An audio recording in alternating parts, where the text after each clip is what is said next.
Rain. And Jennifer. Jennifer, are you seeing the message that says your live stream shut down? But then I do definitely see live right now. So I do believe we're live. If we want to check one of our streams, we can do that. All right. So, good morning, everybody. This is Lorraine, and we're having a little bit of a technical glitch. So, bear with us as we get ready to get started on this morning's podcast or conversation. Offers. Yes, we are live on Facebook. Okay. We're good. All right. So, warning be done. Let's start over. Good morning, everybody. This is Lorraine. And Jennifer. And this is why we like to go live. We like surprises. We do. And this morning, I have an offer you can't refuse. Is it irresistible? It's irresistible. I was trying to do my best Marlon Brando imitation, but you can tell I'm not Marlon. But really, this morning, what we want to talk about is creating offers for you to encourage people to interact and engage with you and to get into your funnel. Yes, you're making a very good point there, just to get into the funnel. Mm-hmm. Yeah, an offer is not necessarily your sale, but it is something that takes people who are floating out here in the masses and gets them to kind of come in the door, gets them to engage with you on your website. Jennifer, do you have favorite offers? Things that you have found that really work well? It depends on who you got to start with your target audience. Always. Are they going to buy more quickly, or are they a longer sales cycle, like maybe 3 to 6 months? And I think a lot of times people don't recognize that longer sales cycle. For a lot of people, even if it's like 1 to 2 months, it's definitely a longer cycle. And so I would look at different offers for different stages. So like I like quizzes. Those work well because I'm just getting people to kind of question what they're already doing. Mm-hmm. And the thing I love about a good quiz is, first off, people love to compare themselves to other people. And at the same time that they're comparing themselves and they're doing this quiz, you're learning about them. And so you're getting an opportunity to take that random person and put them in a bucket and provide them more information based on what they're interested in. You're engaging with them, and it's way better than some of these softwares that come in and can tell you that somebody has been on the website. Like, I get that, but what's that conversation like when you pick up the phone? Like, hey, I saw you were on the website. To me, that's creepy. I love the idea of providing something to people that, and Benny has an opinion too. I love the idea of providing something to people that is kind of like the checkout lane at the supermarket. Mm-hmm. Look, there's a piece of gum. I want a pack of gum. I want a chocolate bar. It's low barrier to entry. FOMO. You don't have to do a lot to get it. Yeah. But now I've got you.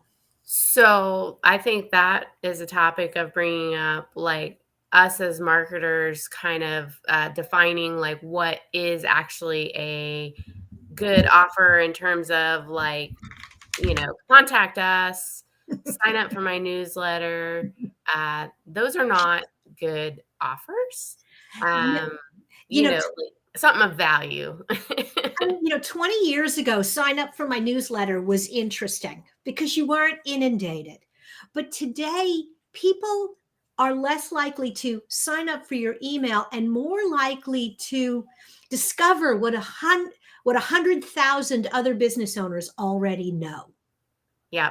That's still an email sign up, but it makes it different. Or download our ultimate guide to insert topic here. And oh, by the way, we're going to put you on our email list.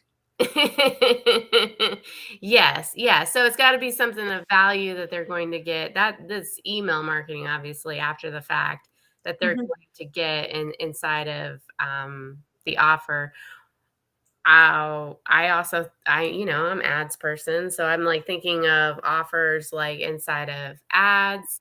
Um, might not see it as an offer, but like giving up like what have other people felt like when they have used our product or Mm. service. I think of those like case studies and things to not date as an offer, but you need to like give that information to people.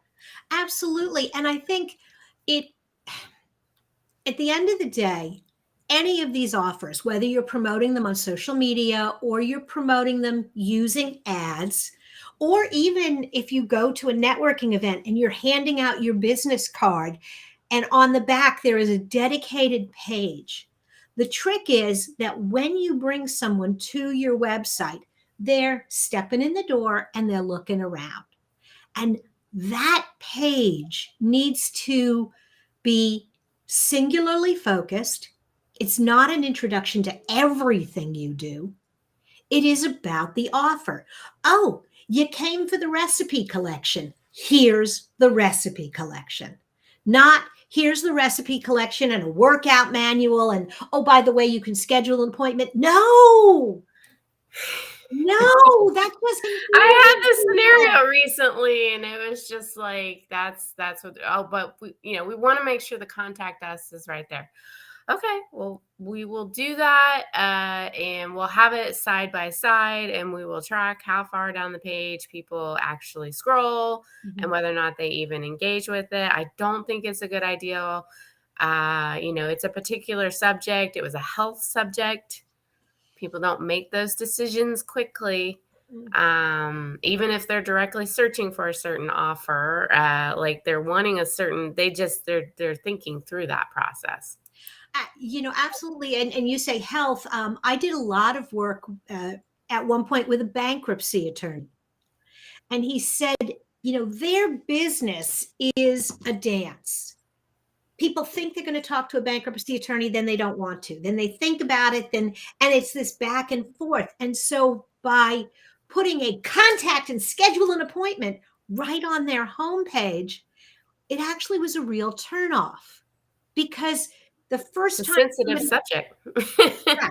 The first time somebody comes, they're not sure they want to do that, but ooh, are you ready for bankruptcy? Should you consider bankruptcy? Download our guide. Take this quick quiz. Yeah. Those things help break the ice. And that's what you're trying to do in that instance. So you're creating an offer that breaks the ice. You have to think about it like in sales, like the first phone call that you make, the Mhm. first door that you open, like old school, like I'm sure plenty of people do that, or first handshake you make, like it's not going to close right there. You mentioned a business card handing it at which is not necessarily a bad thing, but if you immediately open and hand a business card and then that's the conversation starter, it's not going to go far. No, absolutely. That's so true. You don't want to push it, but I mean, like in your face immediately. But if you have created something in social media, in an ad, in a networking Value. event where you've had this conversation, and oh, by the way, I have a guide to the perfect headline. Are you interested? And Yeah. they come to that page. That's what they need to see. So like a free trial, a discount, a demo, some other incentive that's like relevant to your client's product or service. Like I'm thinking from an agency Mhm. standpoint there, but like it's got to be relevant, you know, to get them into there. Absolutely. And I think, a couple of other things to think about when you're creating offers. The first is that it needs to be um, easy to consume. So, 100 days of something or 5 tips. You would think the 100 days would be more exciting, but it isn't Yeah. because people will fall off after 5 days anyway. So, let them have the 5 days free and then sign up or renew for the later ones. So it should be really easy for you to create. Some of the most effective things I've seen are honestly blog posts, collections that are assembled into a little guidebook. There you go. Yeah. Yeah. I think you're talking about really too, like the copy that goes on the like download, sign up, Hmm. free. Some of that stuff has been used a lot and people are, desensitized. I think that's the right word to them. Like they don't want to, they're like, oh, okay. Like, so like give a little bit different language. Well, yeah. So I think the first time I saw this was, I think it was like Copy Blogger, and these guys are fabulous at Oh writing yeah. headlines and subject lines and things like that. And it was things like discover what thousands of business owners already know. It was a newsletter sign up, but the way that they phrased it, it Talking to the audience, it was like, oh, there's something else out there that can make this easier for me. I need to know about this right now. absolutely had that fear of that fear of missing out Missing kind out. of like Yeah. was going on. Oh, I got to have this, so um the only business plan workbook you'll ever need. Well, I'm not sure I believe that, but it's free, why not?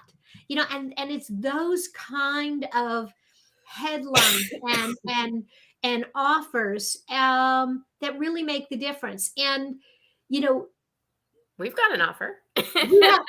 we have an offer. We have a program called Random Strangers to Raving Fans, and there'll be a link in the No. notes for this episode. And this topic, creating compelling offers, is just one piece of the puzzle. Yes, there's lots of other parts that come in that. So we're like talking about all the different funnels and this way and that way. And all the knowledge that we've had over the years. Lorraine has a little bit more than me. Yeah, but you know what? In the areas advertising and SEO, this is really what better than anybody Data. I know. That's really your piece of it. Um, I'm looking for. There it is. I had a little trouble finding the chat window because I don't use this software as much, but I just put a link to the class in the notes, and I hope that you guys will check it out. All right. Take care. See you next week.